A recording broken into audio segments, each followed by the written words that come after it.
Revision होने से क्या होगा कि कल के एग्ज़ाम में जो जो सवाल आने वाले हैं उनमें आप फटाफट जो है आप उसकी तैयारी, अभी जो थोड़ा बहुत समय बचा होगा उसमें आप कर सकते हैं।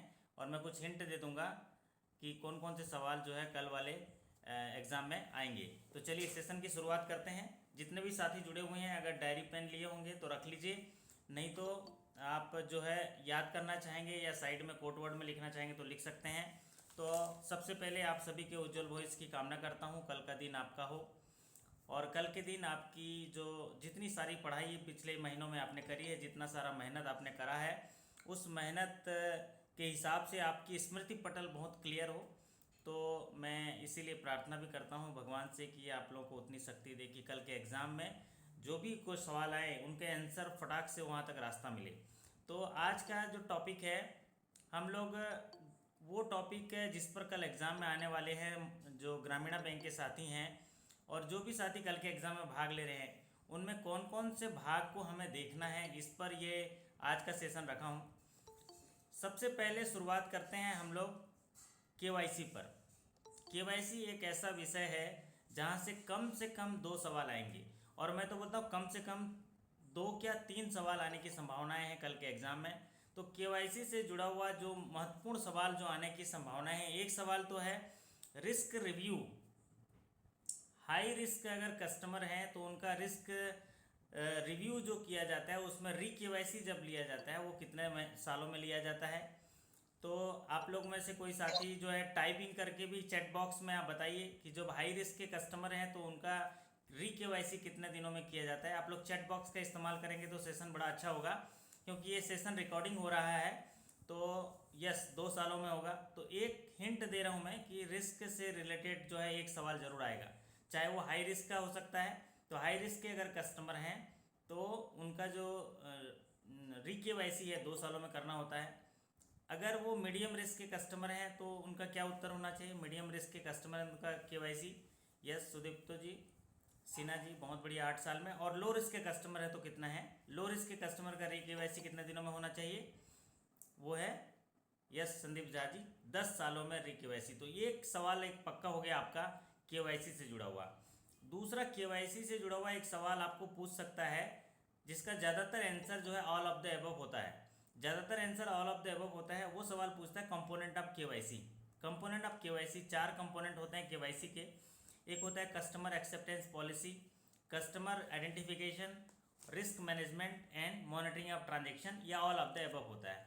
तो मैक्सिमम अगर ये सवाल देखा जाए, अभी 1 to 2, 2 to 3 में भी ये सवाल पूछा गया है कि केवाईसी जो के घटक हैं, केवाईसी के घटक निम्न में से कौन कौन है। तो आप जब केवाईसी के घटक की बात होती है तो ये चारों चीज़ें दिए रहते हैं, तो उनमें से ऑल ऑफ द एबव देख लीजिएगा। नहीं तो 1-2 सवाल ऐसे आए इनमें से केवाईसी का घटक कौन सा नहीं है, इनमें से केवाईसी का घटक कौन सा नहीं है। तो उसमें जैसे उदाहरण के तौर पर बताऊं, पिछले दिनों एग्जाम में आया था कि लोन के बारे में कुछ आया था, लोन के बारे में, तो वो केवाईसी के घटक में से नहीं है, क्योंकि जो कस्टमर खाता खोल रहा है ज़रूरी नहीं कि वो लोन के लिए भी अप्लाई करे। तो केवाईसी के घटक आए तो customer acceptance policy, customer identification and risk management और मॉनिटरिंग ऑफ ट्रांजेक्शन, चारों हैं। ये केवाईसी से जुड़ा हुआ है। अगला जो सवाल है जो केवाईसी से जुड़ा हुआ सवाल पूछा जाता है, ऑफिशियली वैलिड डॉक्यूमेंट कौन सा नहीं है करके पूछता है। तो ऑफिशियली डॉक्यूमेंट जो वैलिड डॉक्यूमेंट है वो आईडी प्रूफ के लिए, वो 6 डॉक्यूमेंट्स होते हैं आईडी प्रूफ के लिए, उनको ज़रा याद कर लीजिएगा। उनमें से officially valid document ration card नहीं होता है, और कई बार सवालों को ट्विस्ट कर देता है कि एड्रेस प्रूफ के लिए ऑफिशियली वैलिड डॉक्यूमेंट कौन सा नहीं है, तो उसका उत्तर होगा पैन कार्ड। तो ये 2 चीज़ें जो हैं, officially valid document for residence proof तो पैन कार्ड नहीं है, क्योंकि पैन कार्ड में एड्रेस नहीं रहता है, और ऑफिशियली डॉक्यूमेंट जो होता है वो उनमें से राशन कार्ड को नहीं गिना जाता है। तो ये 2 चीज़ें आप याद कर लीजिएगा। चलिए, तो केवाईसी से और जुड़ा हुआ जो सवाल केवाईसी से पूछता है कि जो रेसिडेंस प्रूफ के लिए यूटिलिटी बिल्स लेते हैं वो कितने महीना पुराना होना चाहिए। आप लोग टेक्स्ट बॉक्स में जवाब दे के लिखिए कि जो रेसिडेंस प्रूफ लेते हैं, जैसे यूटिलिटी बिल, बिजली का बिल हो गया, इलेक्ट्रिसिटी बिल हो गया, ये कितने महीने से ज़्यादा पुराना नहीं होना चाहिए। तो वहाँ पर अगर ऐसा सवाल आए तो नॉट ओल्डर देन 2 मंथ्स, तो उसमें लिखिएगा not older than 2 months. 3 months लिखेंगे तो गलत हो जाएगा। पूरा पूरा हुबहू ऐसे ही रहता है, नॉट ओल्डर देन 2 मंथ्स, 2 महीने से ज़्यादा पुराना नहीं होना चाहिए। ठीक है साहब। चलिए, केवाईसी से जुड़ा हुआ मैंने ये हिंट दिया। अगला जो चीज़ है वो केवाईसी से जुड़ा हुआ भी है, वो है रिपोर्टिंग। जो रिपोर्टिंग होता है, रिपोर्टिंग मॉनिटरिंग ऑफ ट्रांजेक्शन के तहत आता है। CTR रिपोर्ट, STR रिपोर्ट, ये दोनों रिपोर्ट की जो रिपोर्टिंग होती है, और काउंटरफिट करेंसी नोट्स, ये आप देख लीजिएगा, ये तीनों अहम हैं। CTR report, cash transaction report, 10 lakh से ज़्यादा जमा, 10 लाख से ज़्यादा जो है नगद में अगर निकासी हो रही है तो उनकी रिपोर्टिंग की जाती है महीना खत्म होने के 15 दिन में फाइनेंशियल इंटेलिजेंस यूनिट को। STR रिपोर्ट, अगर कोई ट्रांजेक्शन सस्पिशियस ट्रांजेक्शन है तो सस्पिशियस कंफर्म होने के 7 दिनों के अंदर ये रिपोर्ट करनी है FIU को, जो मॉनिटरिंग के तहत आता है, फाइनेंशियल इंटेलिजेंस यूनिट को करनी है। और एक महत्वपूर्ण चीज़ आता है काउंटरफिट करेंसी नोट, नकली नोट। ये इतना अहम है कि हर एग्ज़ाम में इससे जुड़े हुए सवाल आते हैं। काउंटरफिट करेंसी नोट्स के सवाल हर एग्ज़ाम में आते हैं, और इतना बार हम लोग रिपीट कर चुके हैं, फिर भी कुछ साथी गलत कर देते हैं। तो आप लोग गलती मत करिएगा, क्योंकि स्पर्धा है, इस स्पर्धा में एक एक नंबर में 100 कैंडिडेट होते हैं। एक नंबर कम, अगर मार्का कम हो गया तो 100 कैंडिडेट से नीचे हो जाते हैं। तो काउंटरफिट करेंसी नोट में ये सवाल पूछा जाता है कि अगर सिंगल डिपॉजिट में कितने रुपए के कितने नंबर ऑफ पीसेस नकली नोट पाए जाते हैं तो FIR करना जरूरी है। तो आपका उत्तर क्या होना चाहिए? कितने, एक सिंगल डिपॉजिट में कितने नकली नोट पाए जाते हैं तो FIR जरूरी है। तो इसका सही उत्तर है 5। जो साथी 4 कर रहे हैं वो गलत हो जाएंगे। देखिए, यही कन्फ्यूजन होता है, 4 तक कोई FIR करने की ज़रूरत नहीं। एबव 4, यस, सुमन जी बोल रहे हैं एबव 4, एबव 4 सही है, मतलब 4 से ज़्यादा होना चाहिए, या 5 से ज़्यादा होना चाहिए। तो 5 या 5 से ज़्यादा अगर नकली नोट पाए गए तो उनका FIR करना जरूरी है। एक सवाल हो गया पक्का। दूसरा सवाल, 4 से कम होते हैं तो महीने भर उनको इकट्ठा किया जाता है, और कंसोलिडेटेड रिपोर्ट जो है, नोडल ऑफिसर जो है पुलिस में FIR कर देता है कि हमारे यहाँ 100 नोट नकली पाए गए। तो ये जो 2 महत्वपूर्ण हैं। और तीसरा, काउंटरफिट करेंसी के लिए एक सवाल पूछा जाता है कि नकली नोट काउंटर में पाए गए तो व्हाट बैंक विल डू, ये सवाल पूछा था। इसका सीधा उत्तर आप दे दीजिएगा। क्या उत्तर दीजिएगा? अगर काउंटर में नकली नोट पाए गए तो भुवन जोशी जी बहुत बढ़िया, it should be impounded, it should not be return, it should not be destroyed, it should be impounded. Very good Vishwajeet ji. ये 3 सवाल है। और एक सवाल जो काउंटरफिट करेंसी नोट से जुड़ा हुआ है वो है कि जो नोट पुलिस वेरिफिकेशन के लिए ले जाते हैं, तो पुलिस वेरिफिकेशन के लिए ले जाते हैं, उसके बाद जो पुलिस अथॉरिटी द्वारा वापस दिए जाते हैं बैंकों को, तो कितने दिनों तक वो बैंकों को प्रिजर्व रखना है, तो कितने सालों तक रखना है? 3 ईयर्स तक रखना है।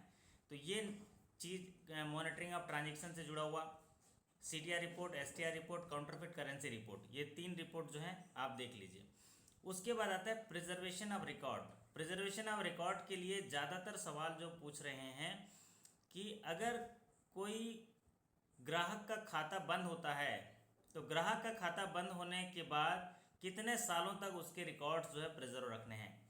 यस, विश्वजीत जी, सुमंत जी, सुदीप सिन्हा जी, ये है 5 सालों तक। अगर किसी ग्राहक का खाता खुला है, खाता बंद होने के 5 सालों तक ही इनका रिकॉर्ड प्रिजर्व रखना है। अगर कोई monitoring transaction financial intelligence unit को रिपोर्ट की गई है तो डेट ऑफ ट्रांजेक्शन से वो कितने दिनों तक रखना होना चाहिए, इन्हें डेट ऑफ रिपोर्टिंग से कितने दिनों तक रखना है, ये भी 5 साल है। तो ये मॉनिटरिंग ट्रांजेक्शन के तहत प्रिजर्वेशन ऑफ रिकॉर्ड है, दोनों 5 साल है। जो साथी 10 साल का जवाब दे रहे हैं वो 10 साल पुराना हो गया, आप 5 साल ही इसमें रखिएगा। चलिए, ये तो हो गई KYC से जुड़े हुए इतने सवाल, इनमें से पक्का आएगा। मैं अभी जो डिस्कशन किए हैं अभी पिछले 5 मिनट में, इनमें से 3 या 4 सवाल आएंगे और आपको 10-10 सेकंड में जवाब देंगे, जिस तरह से जवाब आप यहाँ पर दे रहे हैं। अगला महत्वपूर्ण जो टॉपिक है वो है basic saving bank deposit account. ये एक ऐसा टॉपिक है जहाँ से सवाल आने ही आने हैं। Basic saving bank deposit account में पहला सवाल जो आने की उम्मीद है कि basic saving bank deposit account, जिसको स्मॉल डिपॉजिट अकाउंट भी बोलते हैं, इसमें मैक्सिमम बैलेंस कितना होता है? Maximum balance at a time कितना होना चाहिए basic saving bank deposit account में? 1 लाख तो नहीं होना चाहिए। Basic saving bank deposit account में बिल्कुल 50,000 मैक्सिमम बैलेंस होना चाहिए। 50,000 जो है उसमें बैलेंस होना चाहिए। बहुत बढ़िया। अगला सवाल इसमें जो ज़्यादातर पूछे जाते हैं कि एक महीने में उसमें कितने मैक्सिमम निकासी की जा सकती है, एक महीने में मैक्सिमम विड्रॉल कितने किए जा सकते हैं। और इसका सही उत्तर है एक महीने में मैक्सिमम जो है 10,000 निकाले जा सकते हैं। नंबर ऑफ ट्रांजेक्शन की बात अगर करी जाए तो 4 ट्रांजेक्शन किए जाते हैं। और इसमें एक सवाल और बनता है कि एक फाइनेंशियल ईयर में एक स्मॉल डिपॉजिट अकाउंट में कितने रुपए जमा किए जा सकते हैं। यस मनीष तिवारी जी, बहुत बढ़िया, बधाई हो। प्रीति जी, यस भूदेव मिश्रा जी, बहुत बढ़िया। तो एक स्मॉल डिपॉजिट से small basic saving bank deposit में एक फाइनेंशियल ईयर में 1,00,000 रुपए जो है डिपॉजिट किए जा सकते हैं एक फाइनेंशियल ईयर में। ये हो गया। अगला जो एक केवाईसी से जुड़ा हुआ एक मेरे से छूट गया था, मैं आपको बता देता हूँ कि अगर जो स्मॉल सेविंग डिपॉजिट अकाउंट में जो खाते खोले जाते हैं, नो फ्रिल अकाउंट खोले जाते हैं, लेकिन इसमें जो इम्पोर्टेंट सवाल ये होता है कि उनमें केवाईसी कितने समय के बाद उनको जमा करना ही होता है। तो वो टाइम कितना है, कितने महीनों के अंदर उनको केवाईसी जमा करना अनिवार्य है। ये सवाल काफ़ी इम्पोर्टेंट है। ये हायर स्केल में पूछेगा, 0 to 1 में भी पूछ सकता है। तो ये जो है 12 महीना, जी 12 महीना का समय रहता है। खाता खोलने के 12 महीने के अंदर उनको केवाईसी जो है जमा करना है, क्योंकि जब इतना बड़ा धंधा कर रहा है, बिजनेस कर रहा है, तो फिर वो केवाईसी क्यों नहीं कर रहा है। कहीं ना कहीं उसके मन में कोई फ्रॉडलेंट एक्टिविटी है, या उसके मन में कोई चीज़ है, इसीलिए वो अप्लाई नहीं कर रहा है। या आदमी ही ख़राब है जो यहाँ का नागरिकता लेना नहीं चाहता है, यहाँ की केवाईसी नहीं देना चाहता है, तो उनके इसीलिए उसको 1 साल का समय दिया जाता है। तो ये महत्वपूर्ण चीज़ें हैं। इसके बाद जो नेक्स्ट टॉपिक आता है वो एक महत्वपूर्ण टॉपिक है जिसको बोलते हैं priority sector lending. Priority sector lending एक ऐसा टॉपिक है जहाँ से कम 5, मैं तो बोलता हूँ कम से कम 5 या 6 क्वेश्चन आने की संभावनाएं हमेशा रहती हैं। और प्रियॉरिटी सेक्टर लेंडिंग के गाइडलाइन 18 सितंबर, जो अभी सितंबर महीने में जो बदलाव हुए हैं, काफ़ी बड़े बदलाव हुए हैं, और जितने बदलाव हुए हैं उन्हीं को आप रिपीट कर लीजिएगा। जो एस एस था उसमें से सवाल आने की संभावनाएं कम रहती हैं, लेकिन जो बदलाव हुए हैं उनमें से सवाल आने की संभावनाएं रहती हैं। तो जो बदलाव हुए हैं उनको आप अच्छे से याद कर लीजिएगा। तो प्रियॉरिटी सेक्टर लेंडिंग से जो सवाल जो पूछे जाएंगे वो होंगे कि सबसे पहले जो है टारगेट बेस्ड। तो सवाल मैं पूछ रहा हूँ आपसे कि प्रियॉरिटी सेक्टर में रीजनल रूरल बैंक के लिए टोटल प्रियॉरिटी सेक्टर का टारगेट सरकार ने कितना रखा है। जी हाँ, तो सिर्फ 75 बोलने से नहीं होगा, वहाँ पर सवाल ट्विस्ट किया होगा कि प्रियॉरिटी सेक्टर में रीजनल रूरल बैंक के लिए जो प्रियॉरिटी सेक्टर का टारगेट है 75% ऑफ ANBC आर COBE। बहुत बढ़िया मनीष तिवारी जी, विश्वजीत जी। तो यहाँ पर क्या होगा क्या सवाल में क्या करेगा, 75% ऑफ टोटल एडवांसेस कर देगा। कन्फ्यूजन हो जाएगा क्योंकि कुछ महीना पहले जो है वही था। तो टोटल प्रियॉरिटी सेक्टर आप RRB जो है 75% of ANBC or COB whichever is higher. अगला सवाल जो है स्मॉल एंड मार्जिनल फार्मर का टारगेट कितना है। एग्रीकल्चर के जो सब टारगेट है, स्मॉल एंड मार्जिनल फार्मर का टारगेट कितना है। वो स्मॉल एंड मार्जिनल फार्मर का टारगेट है, यस वो है 10% of ANBC। 10% of ANBC small and marginal farmer का है। और ये जो 10% ऑफ ANBC है ये फेस मैनर में, इसको फेस मैनर में करना है। मतलब स्मॉल एंड मार्जिनल फार्मर के लिए पहले 8% था, तो इस फाइनेंशियल ईयर में 2021 में 8 होगा, 22 में 9 होगा, 9.5 होगा, 10 होगा। तो 8 अभी है, 9 जो है अगले साल होगा, और 9.5 फिर 10, 2024 तक ये 10 होगा। बहुत बढ़िया। तो स्मॉल एंड मार्जिनल फार्मर का अगला जो महत्वपूर्ण सवाल जो पूछे जाने की संभावनाएं हैं वो है वीकर सेक्शन का target for domestic commercial bank. What is the target for weaker section for domestic commercial bank. तो डोमेस्टिक कॉमर्शियल बैंक के लिए वीकर सेक्शन का टारगेट कितना है, वो है 12% है। और किसी साथी ने 15% लिखा है, तो वो 15% RRB के लिए है। अगर वीकर सेक्शन से जुड़ा हुआ सवाल पूछ दिया RRB के लिए, उसमें स्पष्ट क्वेश्चन में लिखा होगा कि रीजनल रूरल बैंक के लिए वीकर सेक्शन का टारगेट क्या है, तो आपने उसको 15% में सही करना है। और अगर domestic commercial bank other bank के लिए बोलेगा तो उसमें कितना करना है, 12%, और वो फेस मैनर में होगा, और RRB के लिए कोई चेंजेस नहीं, क्योंकि पहले भी 15% था, अभी भी 15% है। तो प्रियॉरिटी सेक्टर में जो जो बदलाव हुए हैं उनका अलग से नोट्स बना लीजिएगा, क्योंकि सवाल वही आएंगे। चलिए अब आते हैं अगला प्रियॉरिटी सेक्टर में जो महत्वपूर्ण सवाल वो आ रहा है, वो आता है इंफ्रास्ट्रक्चर से जुड़ा हुआ सवाल आता है। जो सोशल इंफ्रास्ट्रक्चर है, जैसे स्कूल कॉलेज बनाना, हॉस्पिटल बनाना, वाटर सैनिटेशन फैसिलिटी बनाना, तो इसके लिए प्राइमरी हेल्थ सेंटर के लिए अंडर आयुष्मान भारत के तहत हेल्थ सेक्टर में मैक्सिमम जो लोन है, मैक्सिमम सेलिंग कितना है प्रियॉरिटी सेक्टर के लिए, ये सवाल जो है काफ़ी इंपॉर्टेंट है। तो इसका उत्तर बताइए। मैंने सवाल पूछा है कि हेल्थ केयर फैसिलिटीज़ के लिए अगर सोशल इंफ्रास्ट्रक्चर में लोन दिया जाता है तो कितने रुपए का जो लोन होगा मैक्सिमम, वो प्रियॉरिटी सेक्टर का हिस्सा होगा। बहुत बढ़िया पवनेश जी, ये होगा 10 करोड़। जी हाँ, 10 करोड़। पहले ये 5 करोड़ था, जिसको बढ़ा के हेल्थ केयर सेक्टर के लिए इसको 10 करोड़ कर दिया गया, और बाकी सेक्टर के लिए 5 करोड़ एज सच रहेगा। तो ये महत्वपूर्ण है।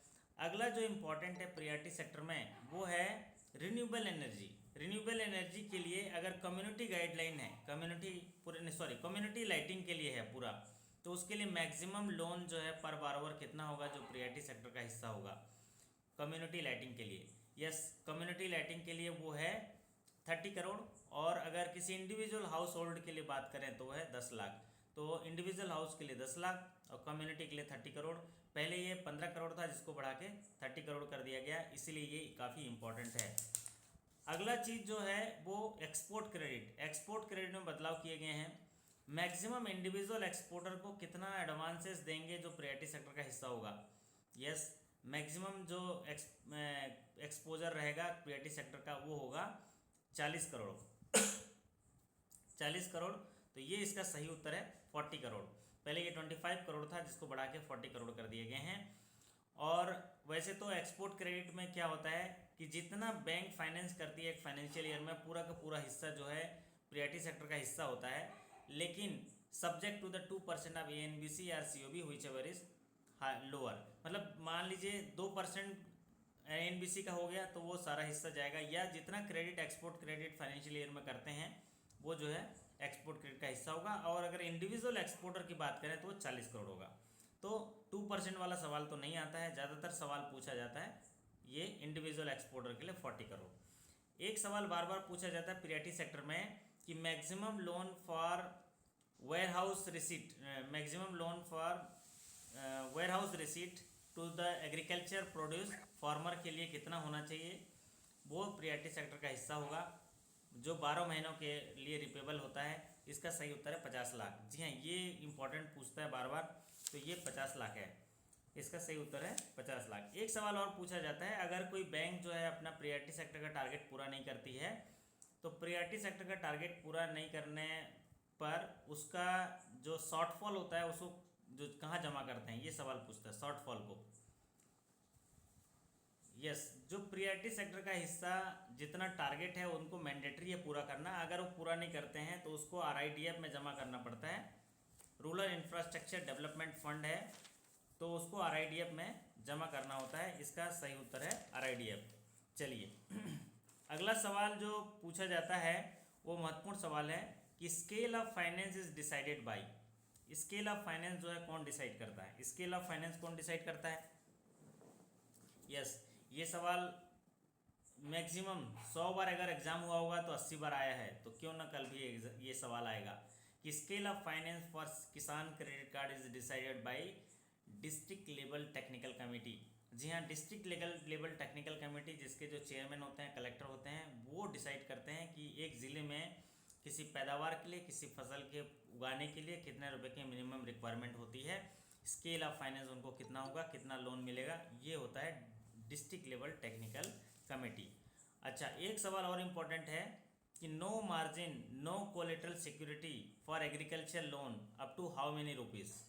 कितने रुपए तक के लोन के लिए, एग्रीकल्चर लोन के लिए किसी भी प्रकार का मार्जिन या किसी भी प्रकार का कोलेटरल सिक्योरिटी नहीं ली जाती है।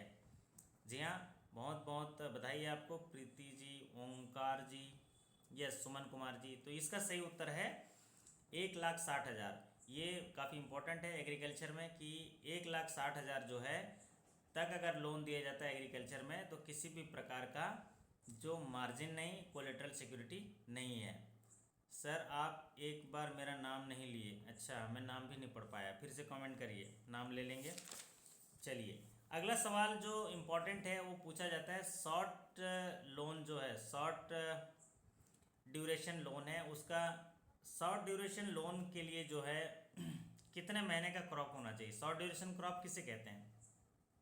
टू क्रॉप सीजन नहीं, एनपीएस से पूछा जाएगा तो टू क्रॉप सीजन तक होता है, लेकिन यहाँ पर पूछा जा रहा है शॉर्ट ड्यूरेशन क्रॉप के डेफिनेशन पूछा जा रहा है। शॉर्ट ड्यूरेशन क्रॉप जो है वो क्या होता है? शॉर्ट ड्यूरेशन क्रॉप जो है, शॉर्ट ड्यूरेशन क्रॉप क्या होता है ये पूछा गया है कि शॉर्ट ड्यूरेशन क्रॉप किसे कहते हैं। तो ऐसी ऐसी फसल, ऐसा जो क्रॉप है जिसका पैदावार जो है, जो प्रोडक्ट है वो 12 महीने के अंदर आ जाता है, उसको शॉर्ट ड्यूरेशन क्रॉप बोलते हैं। और ऐसी फसल, ऐसा जो क्रॉप है जिसका प्रोडक्शन जो है 12 महीने के बाद आता है, तो उसको बोलते हैं लॉन्ग ड्यूरेशन क्रॉप। तो ये इंपॉर्टेंट है। कई ग्रामीण बैंक में ये देखा है कि वो जो मिक्स फार्मिंग क्या है ये सवाल पूछता है। मिक्स फार्मिंग जो है ये सवाल पूछता है ना, मिक्स फार्मिंग। हेलो, लिंक दिया हुआ है, लिंक को क्लिक करके ज्वाइन करो, नहीं है ना। चलो सेशन चल रहा है, बाद में बात करते हैं, ठीक है। चलिए, तो अब यहाँ पर बात चल रही है कि एक साथी जो जुड़ने, उनको थोड़ा लिंक दे देता हूँ। मैं बात कर रहा था, इतने डिस्ट्रैक्ट हो जाते हैं, इतने सारे फ़ोन आते हैं ना, तो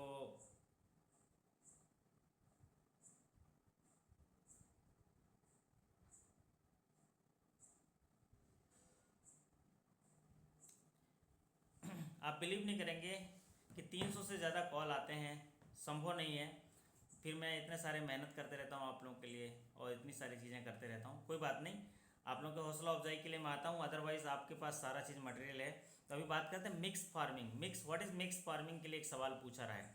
पिछले साल 5 बार ये सवाल आया, मिक्स फार्मिंग क्या है। नेशनलाइज बैंक में भी आया है और ग्रामीण बैंक में भी आया है। तो मिक्स फार्मिंग किसे बोलते हैं? जब कृषि और पशुपालन एक साथ या एक से ज़्यादा कृषि जो एक साथ किया जाता है तो उसको बोलते हैं मिक्स फार्मिंग। तो मिक्स फार्मिंग का परिभाषा ये है। यस यार, एक बार नाम ले लो, बोलते हैं आपका नाम ही नहीं है। फोनेक्स क्या लिखा है? तो फोनेक्स जी, आप का नाम बार बार ले रहे हैं, लेकिन आपका नाम तो एग्ज़ाम में नहीं आएगा। जो जो चीज़ बता रहा हूँ उसी को आप देखिएगा, है ना। तो किसान क्रेडिट कार्ड से जुड़ा हुआ जो सवाल है, किसान के आर के सिंह, अच्छा सिंह साहब नमस्कार, बहुत बहुत नमस्कार। तो सिंह साहब, आपके लिए मैं शुभकामनाएं करता हूं। बहुत आप ध्यानपूर्वक पढ़िए, और जो चीज़ें मैं यहाँ बता रहा हूँ उसको ध्यान से सुनेंगे तो आपके लिए बहुत हितकारी होगा। और आपका नाम मैंने ले लिया, शायद आप प्रसन्न होंगे, और हम सेशन जो है आगे बढ़ाते हैं। एक सवाल किसान क्रेडिट कार्ड से जुड़ा हुआ ये रहेगा कि किसान क्रेडिट कार्ड में जो लिमिट है हर साल जो है कितना बढ़ाया जाता है, कितना कितना बढ़ाया जाता है किसान क्रेडिट कार्ड में। यस, किसान क्रेडिट कार्ड में जो लिमिट है वो हर साल जो है, limit is to be increase 10% every year. 10% जो है हर साल जो है लिमिट इंक्रीज कर दिया जाएगा। चलिए, अब एक महत्वपूर्ण जो है एग्रीकल्चर एलाइड एक्टिविटी से जुड़ा हुआ सवाल जो है आ रहा है। जैसे मैं आप लोगों से पूछूंगा तो आप लोग उसका जवाब दे देंगे। जैसे सवाल पूछा जाता है एपीकल्चर किससे संबंधित है। एपीकल्चर जो है वो टर्मिनोलॉजी, जो एपीकल्चर है वो किससे संबंधित है? एपीकल्चर, तो एपीकल्चर बताइए किससे संबंधित है? हनी बी कीपिंग, मतलब हनी जो बी कीपिंग का प्रोडक्शन होता है उससे संबंधित है। उसी से जुड़ा हुआ एक सवाल अभी पिछले दिनों आया था, एप्रीकल्चर किससे संबंधित है? Apiculture, apiculture is related to, that is the allied activity apiculture, है ना। किसी साथी का माइक को चालू है, वो ज़रा बंद कर दें, माइक चालू है ना। एप्रीकल्चर के बारे में, एप्रीकल्चर जो है मशरूम प्रोडक्शन से जुड़ा हुआ है एप्रीकल्चर, है ना। और एपीकल्चर जो है हनी बी कीपिंग से है। अच्छा, एक सवाल जो है वाइट रेवोल्यूशन, वाइट रेवोल्यूशन किससे जुड़ा हुआ है? वाइट रेवोल्यूशन जो है, पवनेश जी कुशवाहा जी आप हाँ, तो जो वाइट वाइट रेवोल्यूशन जो है वो मिल्क प्रोडक्शन से जुड़ा हुआ है, मिल्क प्रोडक्शन से। ये सवाल जो है देख लीजिएगा। अगला महत्वपूर्ण टॉपिक जो है वो SHG, self help group. Self help group में बताइए मैक्सिमम नंबर ऑफ मेंबर कितने हैं सेल्फ हेल्प ग्रुप में?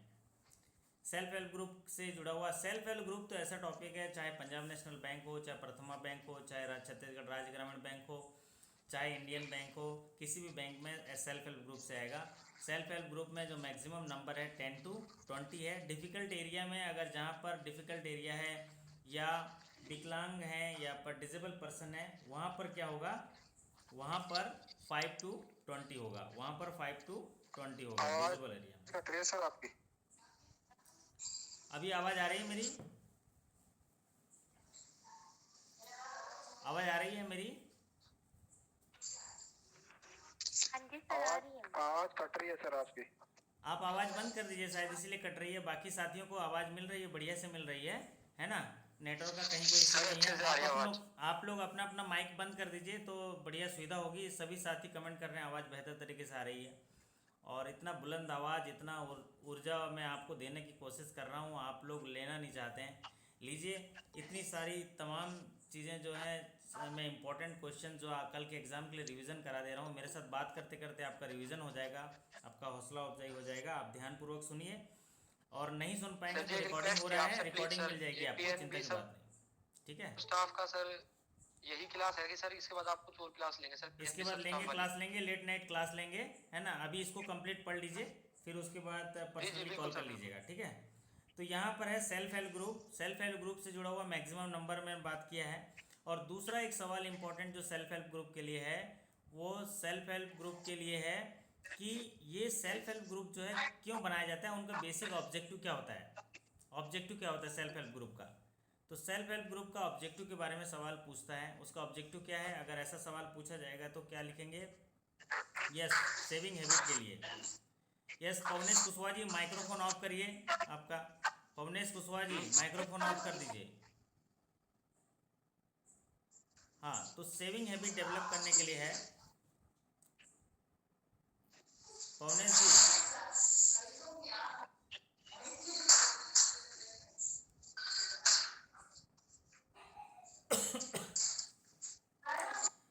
तो सेल्फ हेल्प ग्रुप का जो ऑब्जेक्टिव था वो है सेविंग हैबिट डेवलप करने के लिए। एक महत्वपूर्ण चीज़ है कि जॉइंट लायबिलिटी ग्रुप। यह सही बात है।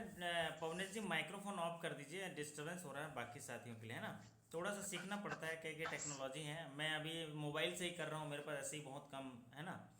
चलिए, तो जॉइंट लायबिलिटी ग्रुप से एक महत्वपूर्ण सवाल है कि जॉइंट लायबिलिटी ग्रुप में कितने मेंबर होते हैं। जॉइंट लायबिलिटी ग्रुप में कितने मेंबर होते हैं? तो जॉइंट लायबिलिटी ग्रुप में है वो है 4 से 10 मेंबर होते हैं। जॉइंट लायबिलिटी ग्रुप में 4 से 10 मेंबर होते हैं। एक सवाल बहुत इंपॉर्टेंट जॉइंट लायबिलिटी ग्रुप में पूछता है कि इंडिविजुअल में मैक्सिमम लोन कितना मिलेगा। जॉइंट लायबिलिटी ग्रुप में अगर किसी मेंबर को है, इंडिविजुअल में कितना मिलेगा? वो है 50,000। बहुत बढ़िया, और 50,000 ये इंपॉर्टेंट चीज़ें पूछता है। अगला टॉपिक जो हम चर्चा कर रहे हैं वो है प्रधानमंत्री फसल बीमा योजना। प्रधानमंत्री फसल बीमा योजना के तहत उसमें इंश्योरेंस प्रीमियम को देख लीजिएगा। इंश्योरेंस प्रीमियम से जुड़ा हुआ सवाल पूछेगा कि प्रधानमंत्री फसल बीमा योजना में रबी क्रॉप के लिए कितना अरे ये पवनेश जी,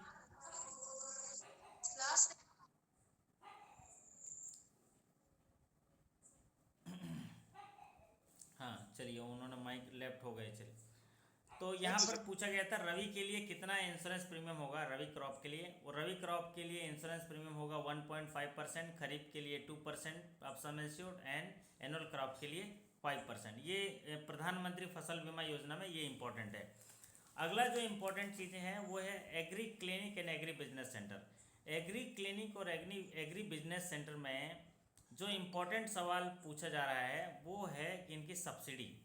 agree clinic and agri business centre में अगर स्पेशल कैटेगरी है तो उसके लिए उनकी सब्सिडी कितनी है, ये सवाल मैं पूछ रहा हूँ। इसका जवाब क्या होना चाहिए? Agree clinic and agri business centre में एक स्पेशल कैटेगरी का अगर कस्टमर है, ST SC है, वुमेन है, या नॉर्थ ईस्टर्न रीजन के हैं, तो उनका सब्सिडी कितना होगा? वो होगा 44% ऑफ प्रोजेक्ट कास्ट। और नॉर्मल कैटेगरी में जो होगा 36% of project cost. Special category को जो है ज़्यादा प्रोजेक्ट कास्ट मिलता है, और जो नॉर्मल कैटेगरी को है उनको कम मिलता है। तो स्पेशल कैटेगरी के लिए 44% ऑफ प्रोजेक्ट कास्ट है, ये इंपॉर्टेंट है।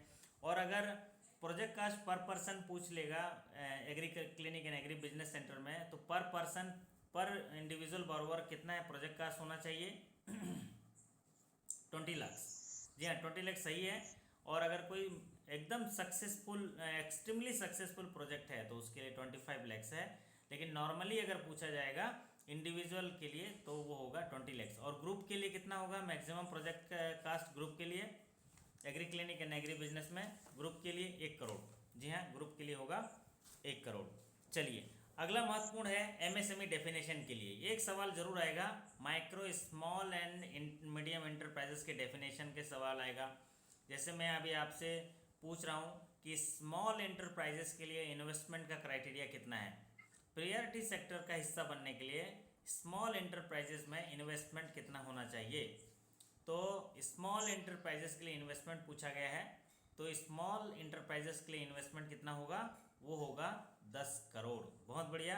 इन्वेस्टमेंट जब पूछा जाएगा तो इन्वेस्टमेंट बताइएगा, टर्नओवर जब पूछा जाएगा तो टर्नओवर बताइएगा। तो micro small and medium enterprises से जुड़ा हुआ एक सवाल जरूर आएगा। इंडस्ट्री को 3 हिस्सों में बांटा, 2 हिस्सों में बांटा गया है। एक होता है एंटरप्राइजेस को मैन्युफैक्चरिंग एंटरप्राइजेस और सर्विस एंटरप्राइजेस। तो दोनों में इन्वेस्टमेंट देखा जाता है और इन्वेस्टमेंट के आधार पर उनको 3 हिस्सों में बांटा गया, micro small and medium. Micro enterprises है तो 1 करोड़ का इन्वेस्टमेंट और 5 करोड़ का टर्नओवर। और अगर स्मॉल एंटरप्राइजेस है तो 10 करोड़ का इन्वेस्टमेंट और 50 करोड़ का टर्नओवर। और मीडियम एंटरप्राइजेस है तो 50 करोड़ का इन्वेस्टमेंट और 250 करोड़ का टर्नओवर। ये जो है क्लियर है, इसमें से एक सवाल जरूर आएगा आपके एग्जाम में। चलिए, अब बात करते हैं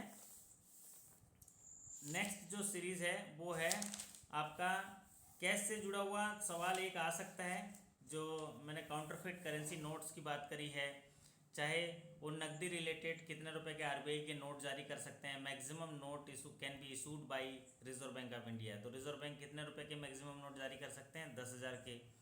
फिर रही बात काउंटरफिट नोट्स के बारे में, मैंने चर्चा कर ही लिया है। काउंटरफिट नोट्स एक ऐसा महत्वपूर्ण मुद्दा है जहाँ से सवाल एक जरूर आते हैं कि अगर 5 या 5 से ज़्यादा काउंटरफिट नोट मिलते हैं तो उनका एफआईआर करना बहुत ज़रूरी है। अगला जो सवाल है वो इम्पोर्टेंट है, डिमांड ड्राफ्ट के बारे में पूछा जा रहा है कि डिमांड ड्राफ्ट नकदी कितने रुपए तक के डिमांड ड्राफ्ट जारी किए जा सकते हैं। अगर कोई ग्राहक आपकी शाखा में आता है और नगद में डिमांड ड्राफ्ट बनाने के लिए आता है तो कितने रुपए तक के डिमांड ड्राफ्ट नकदी में बनाए जा सकते हैं, ये सवाल पूछ रहा है। तो इसका सही उत्तर क्या होगा, ओमकार जी इसका सही उत्तर बता रहे हैं, बाकी साथी गलत कर दे रहे हैं। देखिए संजीव राजपूत जी और हाँ राखी सैनी जी सही बोल रहे हैं, बिलो 50,000। शैलेंद्र कुमार जी भी सही हैं। तो यहाँ पर थोड़ी कन्फ्यूज़न हो जाती है कई साथियों को ऑब्जेक्टिव को देख के कि नगद में अगर कोई व्यक्ति डिमांड ड्राफ्ट बनाने के लिए आता है तो हम 49,999 रुपये तक के नगद में डीडी बना सकते हैं। अगर 50,000 हुआ तो 50,000 या 50,000 से ज़्यादा हुआ तो नगद में डीडी नहीं बनेगा, केवल वो अकाउंट डेबिट होके बनेगा या चेक के माध्यम से बनेगा। ठीक है साहब। चलिए, और बहुत साथी 20,000 का उत्तर दे रहे हैं, वो है पेमेंट के लिए। अगर कोई भी डिमांड ड्राफ्ट है, कितने रुपए का डिमांड ड्राफ्ट अकाउंट पे ही जारी होगा, अकाउंट पे ही कंपलसरी है, नगद भुगतान नहीं किया जाएगा, तब इसका क्या उत्तर होगा। सवाल मेरा ध्यान से सुन लीजिए कि कितने रुपए के जो डिमांड ड्राफ्ट हैं वो अकाउंट पे ही जारी होंगे। वो यस सही उत्तर होगा 20,000 एंड अबव। तो 20,000 का अगर कोई डिमांड ड्राफ्ट जारी हुआ तो अकाउंट पे ही होगा, या 20,000 से ऊपर हुआ तो अकाउंट पे ही होगा, मतलब उसका भुगतान जो है अकाउंट में ही दिया जाएगा, नगद नहीं दिया जाएगा।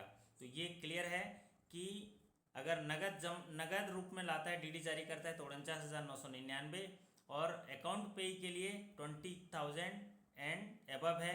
लेकिन एक सवाल और पूछता है, किसी डिमांड ड्राफ्ट को नगद भुगतान कितने रुपए तक कर सकते हैं। तो किसी डिमांड ड्राफ्ट को नगद भुगतान कितने रुपए तक कर सकते हैं, तो उसमें क्या उत्तर होगा, उसमें होगा 19,999। तो इसमें बिल्कुल कन्फ्यूजन मत होइएगा। जहाँ 20,000 आया नगद भुगतान नहीं होगा और जहाँ 50,000 हुआ नगद डीडी नहीं बनेगा। अगर ये फंडा क्लियर हो गया तो आपके सारे सवाल बन जाएंगे। चलिए, ये जो है डिमांड ड्राफ्ट से रिलेटेड है। अगला महत्वपूर्ण जो सवाल है वो लॉकर से जुड़ा हुआ सवाल है। लॉकर में पूछता है कि जो लॉकर अगर कोई ग्राहक खोलने आता है तो मिनिमम डिपॉजिट उससे कितना लेते हैं, सिक्योरिटी डिपॉजिट कितना लेते हैं। ये सवाल जो है इंपॉर्टेंट है लॉकर के लिए। तो आप बताइए, लॉकर अगर कोई ऑपरेट करता है या लॉकर अकाउंट खोलता है तो मिनिमम सिक्योरिटी डिपॉजिट कितना लेते हैं। यस सुदीप जी बहुत बढ़िया, 3 साल का रेंट लेते हैं 3 साल का रेंट लेते हैं और लॉकर ब्रेकिंग चार्ज लेते हैं। तो जितना भी लॉकर ब्रेकिंग चार्ज है और 3 साल का वो लेते हैं। चलिए एक सवाल और पूछता है कि अगर मीडियम रिस्क का कस्टमर है तो कितने सालों तक अगर वो लॉकर ऑपरेट नहीं करता है तो उसको लॉकर को तोड़ना है। मीडियम या लो रिस्क का कस्टमर है तो कितने साल तक अगर वो ऑपरेट नहीं करा तो उसको जो है लॉकर को ओपन करना है, वो ब्रेक ओपन करना है, उसको लॉकर को तोड़ना रहता है। जी अरविंद कुमार जी, विकेश कुमार चौबे जी, दिनेश कुमार जी, बहुत बढ़िया, गिरीश जी। तो अगर कोई लॉकर है, अगर वो 3 सालों तक ऑपरेट नहीं हुआ, अगर वो customer high risk medium risk and low risk का है तो 3 सालों में, अगर वही कस्टमर जो है ये अगर हाई रिस्क का कस्टमर है तो 1 साल में, हाई रिस्क का कस्टमर है तो 1 साल में, और मीडियम एंड लो रिस्क का कस्टमर है तो 3 साल तक ऑपरेट नहीं किया तो लॉकर को तोड़ना होता है।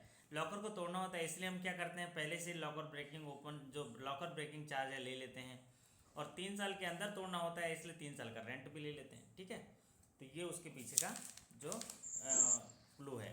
अगला महत्वपूर्ण टॉपिक है public provident fund. Public provident fund से जुड़ा हुआ एक सवाल जरूर आ सकता है। जैसे ज़्यादातर सवाल यही पूछा जाता है कि पब्लिक प्रोविडेंट फंड में एक फाइनेंशियल ईयर में अधिकतम कितने राशि जो है जमा किए जाते हैं।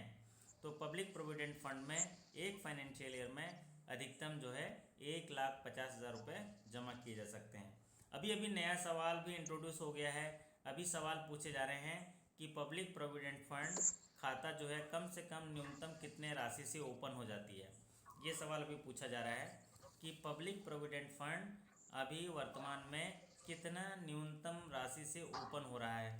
देखिए इसमें बहुत सारे कन्फ्यूजन हो जाते हैं कि पब्लिक प्रोविडेंट फंड जो है वो न्यूनतम जो है 100 रुपये से खोले जा सकते हैं।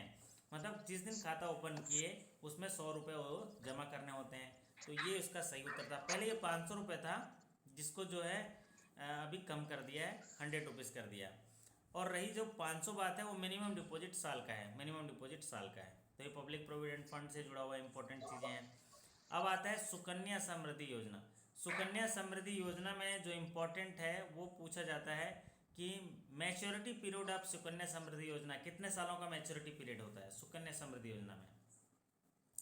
ये जो सोशल सिक्योरिटी स्कीम्स हैं या गवर्नमेंट की स्मॉल डिपॉजिट स्कीम है, ये बहुत ही पॉपुलर हैं और बहुत ही इंपॉर्टेंट है आपके आने वाले एग्जाम्स को देख के। इसमें ये सवाल पूछे जाते हैं कि सुकन्या समृद्धि योजना में उसका मैच्योरिटी पीरियड कितना है। 21 year from the account opening. जी हाँ, 21 साल, खाता खोलने से 21 साल तक उसका मैच्योरिटी पीरियड है। दूसरा चीज़ जो है सुकन्या समृद्धि योजना में अगर खाता खोलते हैं तो कितने सालों तक जमा करना है, कितने सालों तक जमा करना है सुकन्या समृद्धि योजना में। सुकन्या समृद्धि योजना में शिवेंद्र जी अपना माइक्रोफोन ऑफ कर दीजिए, शिवेंद्र कुमार जी।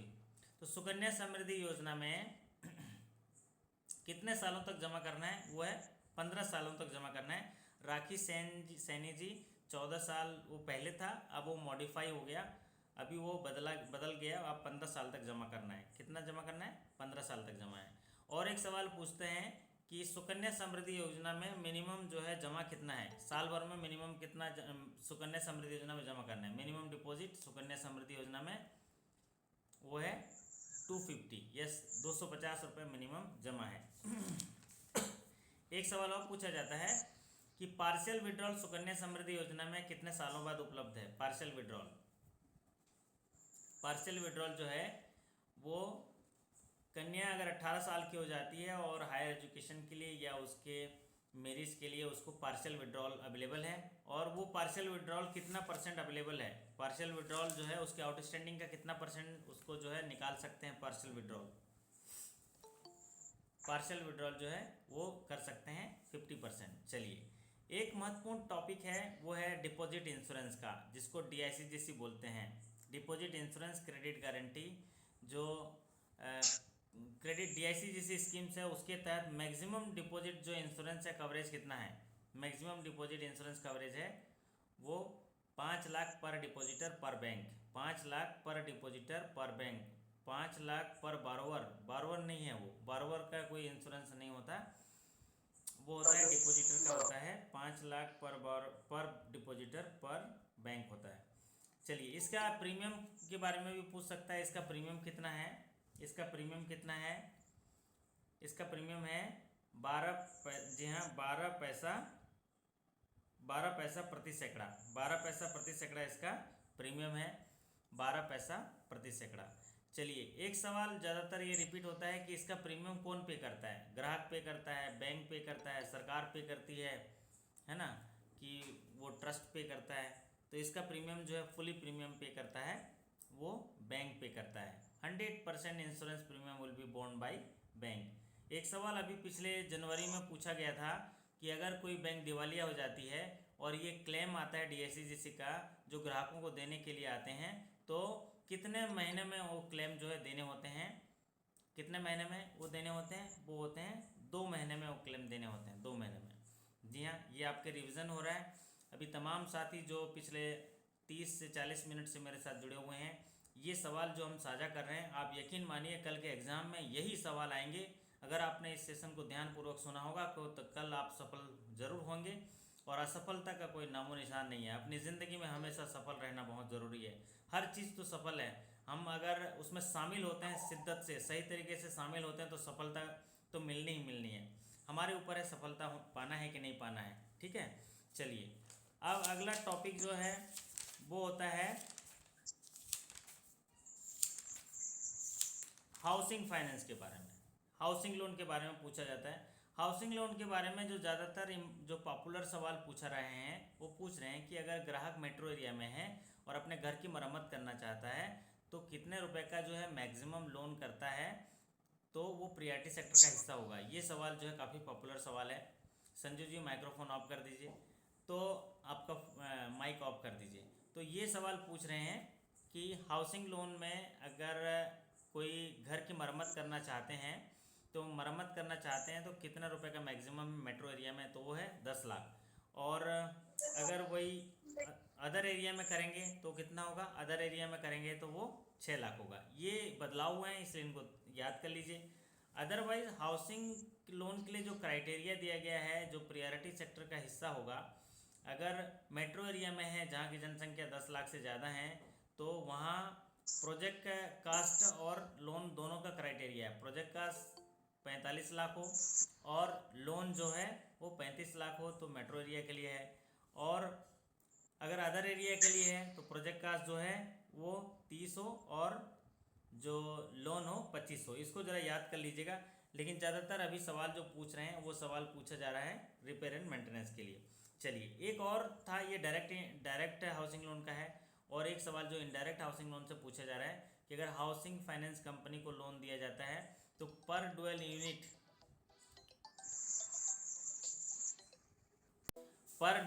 जो है वो कितना जो उसमें लोन होगा? तो जो पर डुअल यूनिट जो है 20 लाख का लोन होगा, तो प्रियॉरिटी सेक्टर का हिस्सा होगा। चलिए, अगला महत्वपूर्ण जो सवाल आता है वो आता है गवर्नमेंट बिजनेस कमीशन पे। गवर्नमेंट बिजनेस कमीशन पे आता है सवाल कि पेंशन पेमेंट का भुगतान करने पर बैंकों को कितना रुपए का गवर्नमेंट कमीशन मिलता है? बताइए, पेंशन पेमेंट का भुगतान करेंगे तो पर ट्रांजेक्शन कितना रुपए मिलता है? पर ट्रांजेक्शन पेंशन पेमेंट में 75 रुपये पर ट्रांजेक्शन कमीशन मिलता है, क्योंकि हम सरकार का काम करते हैं पेंशनरों को देने के लिए। तो पर ट्रांजेक्शन जो है ये मिलता है, पर ट्रांजेक्शन उसका मिलता है 75 रुपये।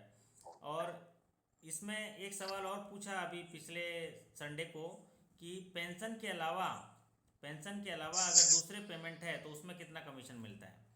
तो बहुत बढ़िया, मेरे सवाल पूछने से पहले ही जवाब दे दिया मनीष तिवारी जी ने। वो है 6.5 पैसा। 6.5 पैसा पर टर्नओवर, 100 रुपीज़ टर्नओवर। 6.5 पैसा पर 100 रुपीज़ टर्नओवर। ठीक है, चलिए, ये इम्पोर्टेंट है। अगला सवाल जो इम्पोर्टेंट है कि अगर कोई ग्राहक, साधारण ग्राहक अगर बैंक में FD करता है, फिक्स डिपॉजिट करता है, और उसके जमा की गई राशि से साल में कितने रुपए का ब्याज किससे ज़्यादा आ जाए तो उसमें टैक्स लगेगा? यस, ये सवाल है, इन TDS रिलेटेड है। संजीव कुमार जी, विकेश कुमार जी, माइक ऑफ कर दीजिए प्लीज़, आपसे हाँ विनती है, माइक ऑफ कर दीजिए। संजीव कुमार जी और विकेश जी, माइक ऑफ कर दीजिए। कितना महत्वपूर्ण सेशन हो रहा है, थोड़ा सीखिए, है ना। चलिए, तो यहाँ पर हम बात कर रहे थे कि अगर सीनियर सिटीजन के केस में है तो 50,000 से ऊपर आता है तो टैक्स लगेगा, और अगर नॉर्मल कस्टमर है तो 40,000 से ज़्यादा होगा तो वो टैक्स लगेगा। ये इम्पोर्टेंट है। अगला, अगर इनकम टैक्स स्लैब के बारे में पूछा जाए तो कितने रुपए तक के टैक्स नहीं है, टैक्स का प्रोविज़न नहीं है कितने रुपए के इनकम तक के, तो उसका उत्तर होगा 5 लाख रुपए। 5 लाख रुपए तक के जो है उसका सही उत्तर होगा। चलिए अब बात करते हैं कि टैक्सेस में एक सवाल पूछ रहा है कि अभी सरकार ने टैक्स में कितने % की रिबेट दिया है, कितने % हर टैक्स में रिबेट दिया है, वो 25% का रिबेट दिया है, 25% का रिबेट दिया है। एक महत्वपूर्ण सवाल TDS से जुड़ा हुआ एक सवाल आता है कि अगर हाउस बिल्डिंग से रेंट आ रहा है तो कितने रुपए जो का इनकम रेंट आता है तो उस पर उसके ऊपर टैक्स लगेगा हाउस बिल्डिंग पे, तो वो है 2,40,000। 2,40,000 से ज़्यादा अगर रेंट आ रहा है, रेंट रिसीव हो रहा है तो उसमें टैक्स लगेगा। और वो टैक्स परसेंटेज कितना है, कितना टैक्स लगेगा, 2,40,000 से ऊपर का अगर रेंट आ रहा है तो टैक्स कितना लगेगा, वो लगेगा अभी 7.5% है, क्योंकि 25% का डिस्काउंट गवर्नमेंट ने दे के रखा है मार्च 31 तक। लेकिन अगर स्टैंडर्ड रेट देखेंगे तो 10% है स्टैंडर्ड रेट, तो उसमें सवाल स्पेसिफिक सवाल रहेगा, तो आप सवाल को अच्छे से पढ़ लीजिएगा किस तरह का सवाल पूछ रहा है, और कोई कन्फ्यूज़न नहीं रहेगा। ड्यू टू कोविड 7.5% है, अदरवाइज वो 10% इंटरेस्ट है। चलिए अभी अगला सवाल जो है पूछा जाता है आपको, एक सवाल जो पूछा रहा है ड्राइंग पावर से रिलेटेड सवाल पूछ रहा है कि अगर किसी फर्म की जो लिमिट है वो 5 लाख रुपए है और उसका स्टॉक जो है 6 लाख रुपए है और उसमें मार्जिन 25% है, तो उसका ड्राइंग पावर कितना होगा, उसका ड्राइंग पावर। और पता नहीं कि सवाल जो है पिछले 2019, 20 और ये 21 हर बार ये सवाल आ रहा है सिर्फ ड्राइंग पावर से जुड़ा हुआ, कि ड्राइंग पावर कैलकुलेट करिए। किसी फर्म का लिमिट 5 लाख है, उसको 5 लाख की लोन लिमिट स्वीकृत की गई है, और जब लिमिट स्वीकृत की जाती है तो स्टॉक के अगेंस्ट उसका मार्जिन रखना पड़ता है। तो 5 लाख की लिमिट है और 6 लाख का स्टॉक दिया है, 25% मार्जिन है, ड्राइंग पावर पूछा गया है। ड्राइंग पावर का फार्मूला क्या होता है, स्टॉक में से मार्जिन घटा दें तो वो होता है ड्राइंग पावर। तो स्टॉक कितना है 6 लाख और मार्जिन कितना है 25%, तो 6 लाख का 25% कितना है 1.5 लाख, तो 6 लाख में से 1.5 लाख माइनस कर देंगे कितना होगा 4.5 लाख, तो 4.5 लाख उस फर्म का ड्राइंग पावर होगा। मतलब ये हुआ कि अगर उसकी लिमिट 5 लाख भी है तो 4.5 लाख से ज़्यादा नहीं निकाल पाएगा। लेकिन कई बैंकों में अभी ये सवाल को थोड़ा घुमा दिया, उसने स्टॉक को 8 लाख कर दिया। अगर यही सवाल है, सैंक्शन लिमिट 5 लाख है, स्टॉक 8 लाख है, मार्जिन 25% है, तो ड्राइंग पावर कितना होगा। यस, इसमें देखिए ड्राइंग पावर निकालिए, स्टॉक है 8 लाख, मार्जिन कितना 25%, तो 8 लाख का 25% कितना होगा 2 लाख होगा, तो 8 लाख में से 2 लाख घटा दीजिए तो ड्राइंग पावर कितना हो जाएगा 6 लाख। लेकिन ये जो ड्राइंग पावर है ये 6 लाख ये नोशनल ड्राइंग पावर है, एक्चुअल ड्राइंग पावर होगा 5 लाख, क्योंकि लिमिट से ज़्यादा नहीं हो सकता है ड्राइंग पावर, तो लिमिट 5 लाख है, इसलिए यहाँ पर ड्राइंग पावर कितना होगा, ड्राइंग पावर भी 5 लाख होगा, यहाँ 6 लाख नहीं होगा, ठीक है, यहाँ पर 5 लाख होगा। चलिए तो ये इम्पोर्टेंट है। अब आता है बैलेंस शीट से, बैलेंस शीट से जुड़ा हुआ एक इम्पॉर्टेंट चीज़ ये पूछ रहा है बैलेंस शीट से, वो है कि जो गुडविल है, गुडविल वो कौन से एसेट का हिस्सा है, गुडविल जो है वो कौन से एसेट का हिस्सा है, ये सवाल जो है पूछ रहा है। गुडविल हो गया, कॉपीराइट हो गया, ट्रेडमार्क का हो गया, ये है इंटेंजिबल एसेट है जो दिखता नहीं है, जिसका फिजिकल एग्जिस्टेंस नहीं है, तो ये जो है गुडविल है। तो गुडविल जो है वो कौन से एसेट का हिस्सा है, ये सवाल जो पूछ रहा है, तो ये है इंटेंजिबल एसेट्स, इंटेंजिबल एसेट्स है। बाकी बैलेंस शीट से जुड़ा हुआ और कोई कठिन सवाल नहीं पूछ रहा है। बैलेंस शीट से जुड़ा हुआ एक सवाल पूछ रहा है, वो है करंट रेशियो, करंट रेशियो पूछ रहा है। तो करंट रेशियो का फार्मूला क्या है, current asset divided by current liability. तो क्या करता है, किसी फर्म का करंट एसेट दे देता है, करंट लायबिलिटी दे देता है, और आपको बोलता है कि इसका करंट रेशियो निकाल दीजिए। तो ऐसे सवाल को आप बिल्कुल वहाँ रफ के लिए पेपर मिलता है, या मन में कैलकुलेशन कर लीजिए, current asset divided by current liability निकाल दीजिए, परसेंटेज निकाल दीजिए या रेशियो निकाल दीजिए, उसका टिक लगा दीजिए, ठीक है। चलिए तो ये बैलेंस शीट से जुड़ा हुआ है। अब बढ़ते हैं, अगला जो टॉपिक है वो है नॉन परफॉर्मिंग एसेट, एनपीए।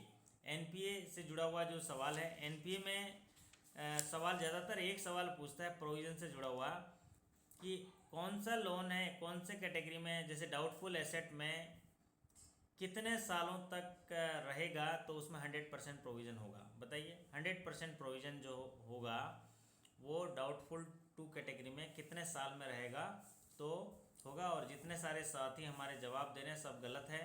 ये 3 साल नहीं, तीन साल से ऊपर होना चाहिए। मोर देन 3 ईयर्स सही होगा, मोर देन 3 ईयर्स सही होगा। 100% चाहे वो सिक्योर्ड पर्सन हो चाहे अनसिक्योर्ड पर्सन हो। डाउटफुल 3 में वो डाउटफुल 3 सही बात है, डाउटफुल 3 में 100% प्रोविजन की बात हो रही है तो वो मोर देन 3 ईयर्स ही सही होगा। जी हाँ अंकित वाजपेयी जी, कोई सॉरी की बात नहीं, आप लोग को दुरुस्त करने के लिए ही मैं आज का सेशन लाया हूँ। तो वहाँ नहीं, आज अभी भले ही मिस्टेक हो जाए, कल मिस्टेक नहीं करना। बिल्कुल आज इसलिए मिस्टेक करें, सेकंड में मेरे सवाल से पहले ही आप जवाब दे रहे हैं तो इसी वजह से शायद आप गलती हो रही होगी। कोई बात नहीं, यही अभ्यास होता है। तो सवाल यही है कि 100% प्रोविज़न कहाँ होता है, मोर देन 3 ईयर्स। क्लियर है, मोर देन 3 ईयर्स में ये सवाल पूछ रहा है। एक बार पूछ रहा है लॉस एसेट में कितना प्रोविज़न होता है।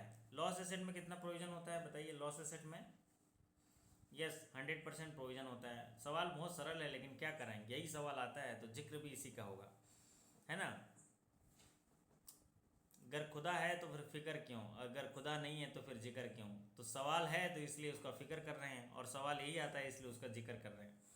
अगला सवाल आता है कि अगर शॉर्ट ड्यूरेशन क्रॉप है तो वो कितने साल तक ओवरड्यू होगा, कितने तक तो उसको एनपीए डिक्लेयर करेंगे। शॉर्ट ड्यूरेशन क्रॉप के लिए कितने क्रॉप ओवरड्यू होगा, तो ये 2 क्रॉप सीजन ओवरड्यू होगा तो उसको एनपीए डिक्लेयर करा जाएगा। चलिए ये बात हो गया। अभी एक सवाल पूछा जा रहा है कि कौन सा लोन है जहाँ पर प्रूडेंशियल अकाउंटिंग नॉर्म्स लागू नहीं होता है, मतलब एनपीए का नियम लागू नहीं होता है। वो कौन सा लोन है जिसमें एनपीए का नियम लागू नहीं होता है। लिखिए, एग्रीकल्चर में एनपीए का रूल तो लागू होता है। एग्रीकल्चर में तो एनपीए अभी तो आपने बताया ना 2 क्रॉप सीजन अगर ओवरड्यू होगा तो एनपीए हो जाएगा। मैं बात कर रहा हूँ कि एनपीए नॉर्म्स कहाँ लागू नहीं होता है। एनपीए नॉर्म्स जो है वो कहाँ लागू नहीं होता है, ये सवाल हम पूछे हैं कि एनपीए का जो नॉर्म्स है वो कहाँ लागू नहीं होता है। और ये है loan against our bank deposit, loan against our bank deposit, insurance policy, NSC, Kisan Vikas पत्र, है ना। इनमें एनपीए का नॉर्म्स जो है लागू नहीं होता है। और दूसरा लागू, ये सवाल अभी आया था, अभी पिछला सब स्टाफ टू क्लर्क में भी आया था, क्लर्क टू ऑफिसर में, कि एनपीए नॉर्म्स कहाँ लागू नहीं होता। तो गोल्ड लोन लिख रहे हैं, गोल्ड लोन में एनपीए नॉर्म्स लागू होता है, गोल्ड लोन में एनपीए नॉर्म्स लागू होता है। एनपीए नॉर्म्स लागू नहीं होता है डिपॉजिट्स के अगेंस्ट लोन में, life insurance, LIC policy, national saving certificate और किसान विकास पत्र। और कॉन्सोर्टियम फाइनेंस में, कॉन्सोर्टियम फाइनेंस में क्या होता है, मान लीजिए पंजाब नेशनल बैंक में कॉन्सोर्टियम का लीडर है, वहाँ एनपीए है तो ज़रूरी नहीं है कि हमारे यहाँ एनपीए हो, हमारे यहाँ अच्छा चलेगा, ठीक है, based on record on recovery होता है। और एक है जहाँ गवर्नमेंट की गारंटी है, जहाँ सेंट्रल गवर्नमेंट ने गारंटी ली है तो वो एनपीए नहीं होगा, जब तक कि उसकी गारंटी वो इन्वोक ना कर ले तब तक वो एनपीए नहीं होगा। चलिए ये सवाल है।